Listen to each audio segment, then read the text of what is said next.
أعوذ بالله من الشيطان الرجيم. بسم الله الرحمن الرحيم. وإذ قلنا للملائكة اسجدوا لآدم فسجدوا إلا إبليس كان من الجن ففسق عن أمر ربه أفتتخذونه وذريته أولياء من دوني وهم لكم عدو بئس للظالمين بدلا ما أشهدتهم خلق السماوات والأرض ولا خلق أنفسهم وما كنت متخذ المضلين عضدا ويوم يقول نادوا شركائي الذين زعمتم فدعوهم فلم يستجيبوا لهم وجعلنا بينهم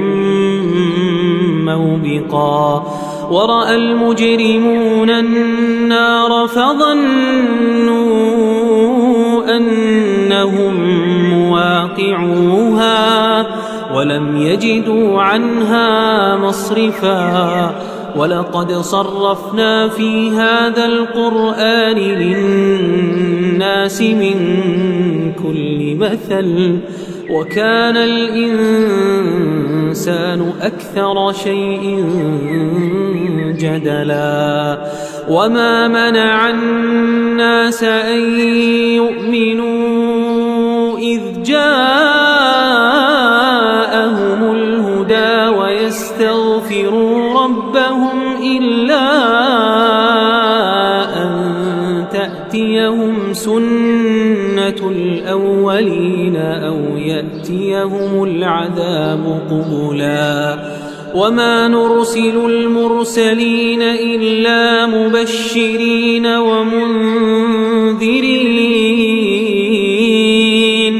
ويجادل الذين كفروا بالباطل ليدحضوا به الحق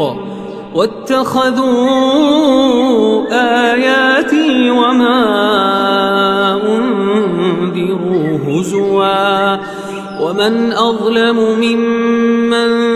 ذكر بآيات ربه فأعرض عنها ونسي ما قدمت يداه إنا جعلنا على قلوبهم أكنة أن يفقهوه وفي آذانهم وقرا وإن تدعهم إلى الهدى فلن يهتدوا إذن أبدا وربك الغفور ذو الرحمة لو يؤاخذهم بما كسبوا لعجل لهم العذاب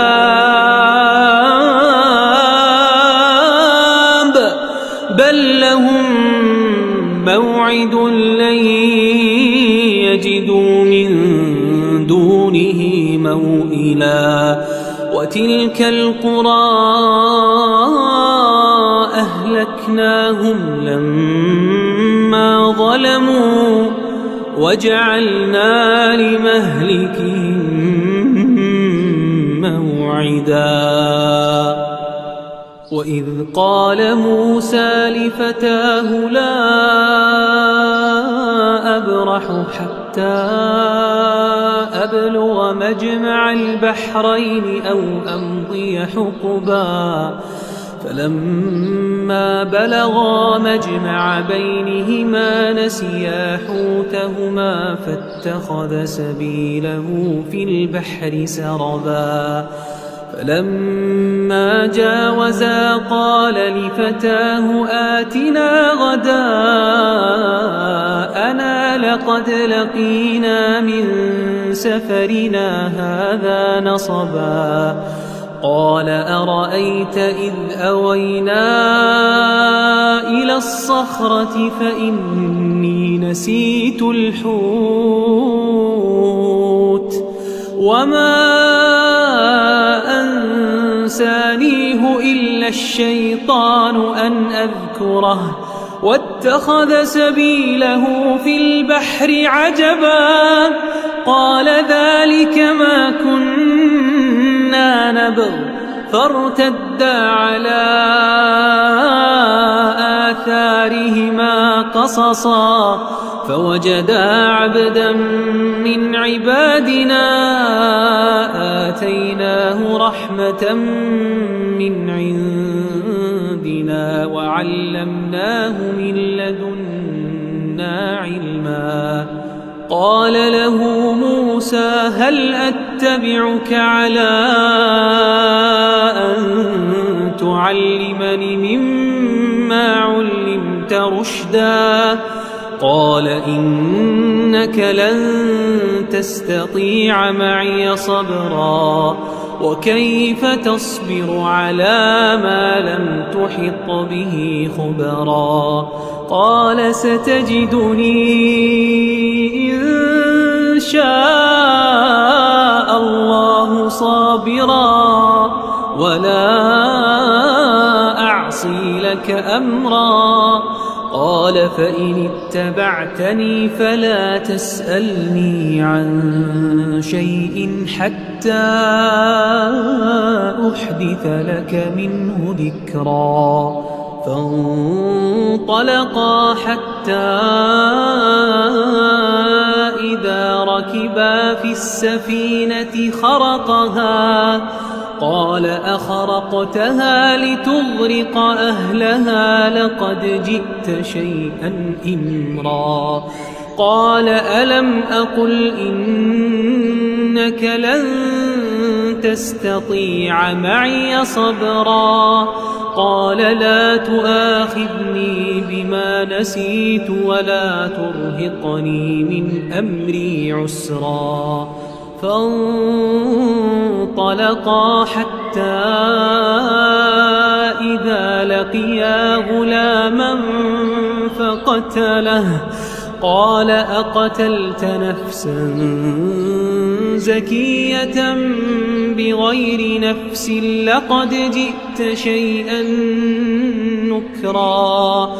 قال ألم أقل لك إنك لن تستطيع معي صبرا قال إن سألتك عن شيء بعدها فلا تصاحبني قد بلغت من لدني عذرا فانطلقا حتى إذا أتيا أهل قرية استطعما أهلها فأبوا أن يضيفوهما فوجدا فيها جدارا يريد أن ينقض فأقامه قال لو شئت لاتخذت عليه أجرا قال هذا فراق بيني وبينك سأنبئك بتأويل ما لم تستطع عليه صبرا أما السفينة فكانت لمساكين يعملون في البحر فأردت أن أعيبها وكان وراءهم ملك يأخذ كل سفينة غصبا وأما الغلام فكان أبواه مؤمنين فخشينا أن يرهقهما طغيانا وكفرا فأردنا أن يبدلهما ربهما خيرا منه زكاة وأقرب رحما وأما الجدار فكان لغلامين يتيمين في المدينة وكان تحته كنز لهما وكان أبوهما صالحا فأراد ربك أن يبلغا أشدهما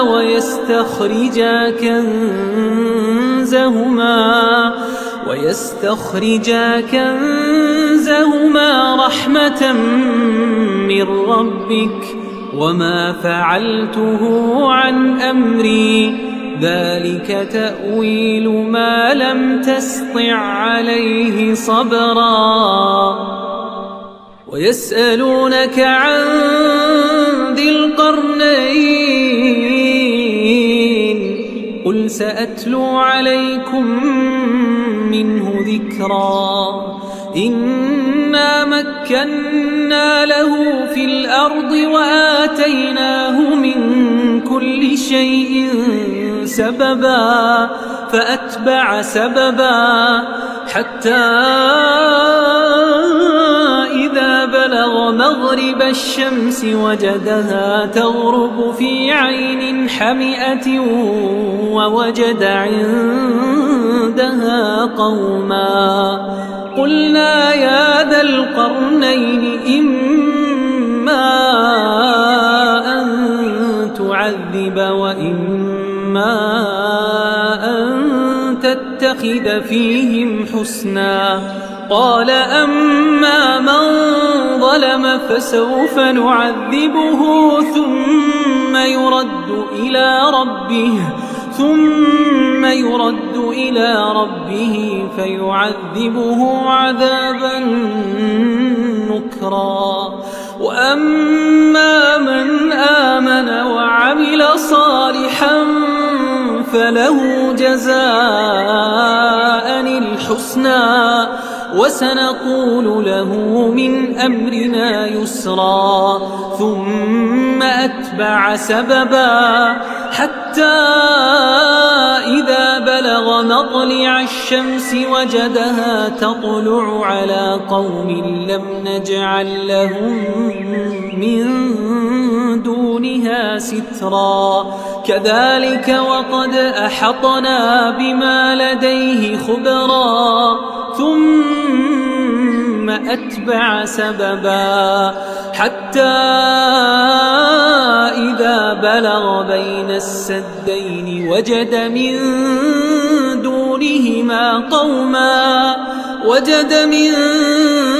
دونهما قوما لا يكادون يفقهون قولا قالوا يا ذا القرنين إن يأجوج ومأجوج مفسدون في الأرض فهل نجعل لك خرجا على أن تجعل بيننا وبينهم سدا قال ما مكني فيه ربي خير فأعينوني بقوة أجعل بينكم وبينهم ردما آتوني زبر الحديد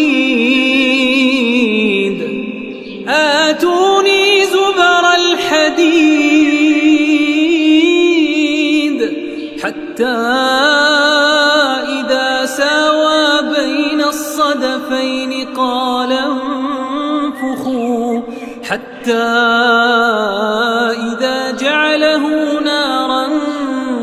قال آتوني أفرغ عليه قطرا فما استطاعوا أن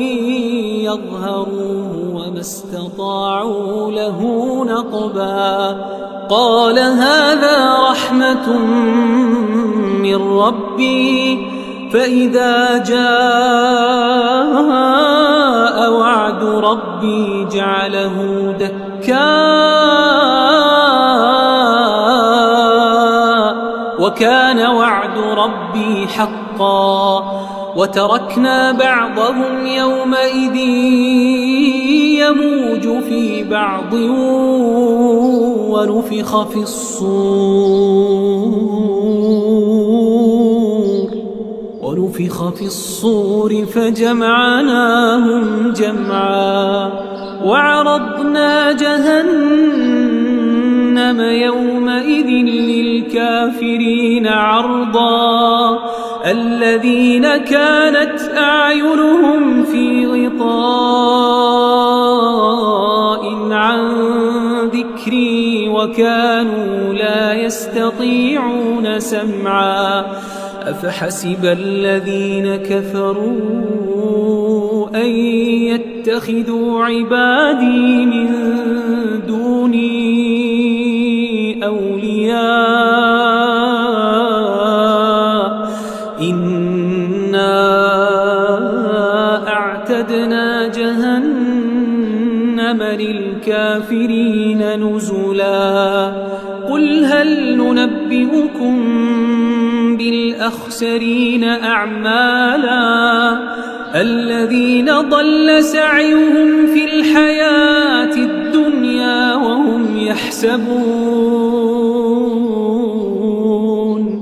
وهم يحسبون أنهم يحسنون صنعا أولئك الذين كفروا بآيات ربهم ولقائه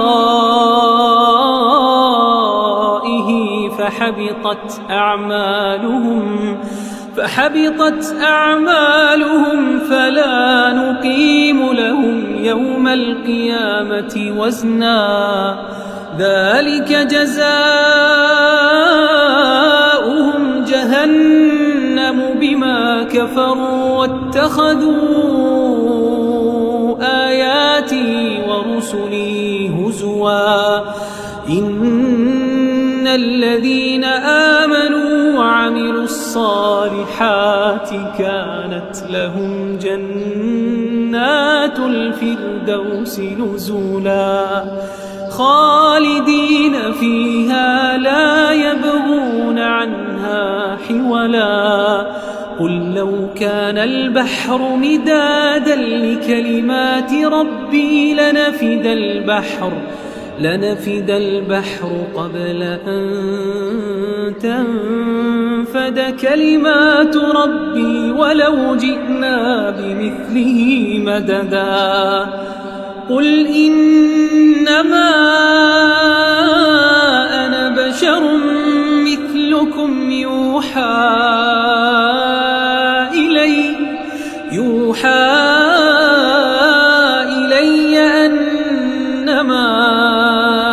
إلهكم إله واحد فمن كان يرجو لقاء ربه فليعمل عملا